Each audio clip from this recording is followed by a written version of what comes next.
صباح الخير بنات، شلونكم؟ يا رب ان شاء الله الكل بخير وصحة وسلامة وآية الرزق عليكم وعلينا وعلى أمة محمد يا رب أجمعين.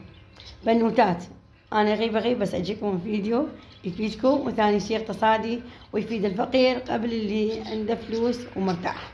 خوش عيني. وهاي الأكل طبعا للكل، يعني مو بس الزنقين ولا الفقير، أكلة كلش طيبة واقتصادية وبنفس الوقت موجودة هسه بكل بيت حاليا، لأن العدس موجود بكل بيت. هذا الفول من العدس بنوتات، يعني مو من الباقلة، لا من العدس. تلزمون تثرمون بصل ناعم قبل تثرمون بصل وقبل تثرمون طماطة، تجيبون عدس تنقعونه في 10 دقائق أو ربع ساعة بكيفكم انتو. نقعتوه بعدين تخلوه على النار، تخلوا له مي فوقه. شلون نطبق التمن؟ مي فوقه تقريبا يعني اقل الاصبع، وتخلوا له شويه كركم وملح وتخلوه على النار.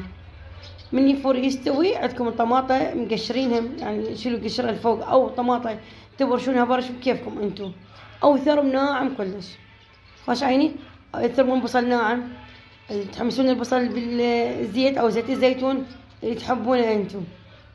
حمستوه ردوا عليها، تحطون طماطة وبصل باودر وثوم باودر وشوية ملح، وقبل ذني تخلونها فلفلاية واحدة حارة تثرمونها قراص، أو تردونها هيك بكاملة تخلوها انتو تحبون كيفكم. خوش عيني. وشوية كاري، وتحمسون زين الطماطة والبصل قلنا، وشفتون ذبلة انفردنو، وخذوا مقصن البهارات اللي عندكم اللي خليتوهن، تخلون علينا العدس. العدس عندنا مستوي وما يعموع، ينسل قلنا مي وكركم وملح بس بدون دهن. هنا أنا اختياري طبعا زيت الزيتون، ما عندكم عادي بس الزيت او بس زبد بكيفكم انتو شو تحبون تخلون. ويا ما يستوي بنوتات تخلون عليه عصرة مال ليمونة، ما اقول لكم على الطعم، جمال منظره وطعمه فد شي، وتعصرون الليمون فوقه وتخيلون انتو الطعم. يا رب يعجبكم. حياتي بنوتات، كملنا الفول وسوينا بابا غنوج، طبعا كلها تعرفه.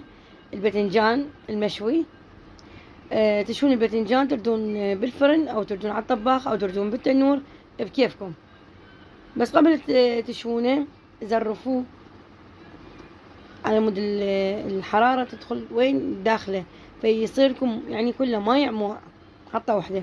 هنا أنا طبعا كلها تعرف تخلون الزيت والثوم، بس احنا دائما نقول، ما نقول احنا هذا الفيديوهات البنوتاتنا الصغيرونات اللي مثل ما يقول توهن، ها المتزوجة جديد الصغيرونة تتعلم، هن بين خير ودلنا علينا.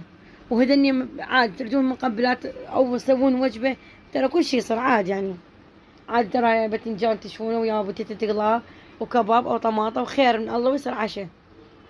هنا خلينا الزيت وخلينا عليه الثوم، عندنا مهروس وخلينا عليه الثوم المهروس قلنا، ونحمسه شوية الثوم، ونذب فوق الباذنجان بنوتات ونقلبه زين، ونذب له الملح، وبعدين ورا ما نذب له ملح نذب له خاشوقة راشي حسب الكمية اللي عندكم. انا حطيت خاشوقتين تقريب راشي، وخليت خاشوقتين لبن.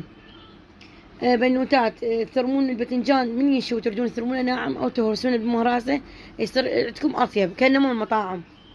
خوش، كل ما تهرسونه زايد وكل ما تثرمونه زايد ناعم يصير كانما انتو مال المطاعم، شلون يجيبون المقبلات من المطعم بالضبط.